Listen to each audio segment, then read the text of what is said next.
SL. ಭೈರಪ್ಪನವರು ಒಂದು ದೊಡ್ಡ ಕ್ರಾಂತಿಕಾರಿ ಸಾಹಿತಿ ಅಂತಲೇ ಹೇಳ್ಬೋದು. ಅವರು ಹಿಂದೆ ಅವರು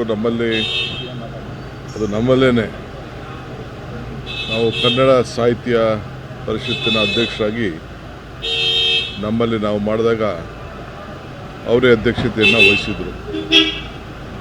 ನೇರ ನಿರಂತರ ಯಾರಿಗೂ ಕೂಡ ಹೆದರದೆ ಅವರ ಅಭಿಪ್ರಾಯವನ್ನು ವ್ಯಕ್ತಪಡಿಸ್ತಾ ಇದ್ದರು.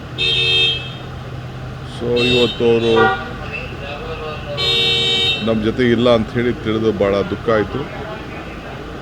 ಇದು ಸಾಹಿತ್ಯ ಲೋಕಕ್ಕೆ ಒಂದೇ ಅಲ್ಲ, ಬಹುಶಃ ಎಲ್ಲ ರಂಗದವ್ರಿಗೂ ಒಂದು ಮಾರ್ಗದರ್ಶನ ಕೊಡೋಷ್ಟು ವ್ಯಕ್ತಿತ್ವ ಗೌರವವನ್ನು ಉಳಿಸ್ಕೊಂಡು ಬಂದಿದ್ದರು.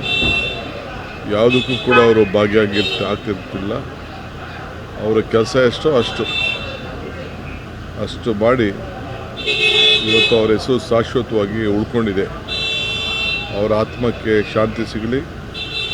ಕರ್ನಾಟಕ ಸರ್ಕಾರ ಮತ್ತು ಕಾಂಗ್ರೆಸ್ ಪಕ್ಷ ಎರಡೂ ಕೂಡ ಕಂಬನಿಯನ್ನು ವ್ಯಕ್ತಪಡಿಸ್ತದೆ.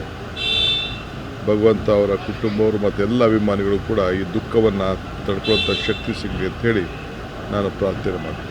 ರಾಜ್ಯ ಸರ್ಕಾರದ ವಿಶೇಷ ಅದು ನನಗೆ ಮಾತಾಡಲ್ಲ, ನೋಡೋಣ. ಕ್ಯಾಬಿನೆಟ್ಟಲ್ಲಿ ಹಾಗೆ ನಾನು ಏಕಾಏಕಿ ಮಾತಾಡೋಕ್ಕಾಗಲ್ಲ. ಅದೆಲ್ಲ ಅನೇಕ ಚರ್ಚೆಗಳು ಮಾಡಬೇಕು.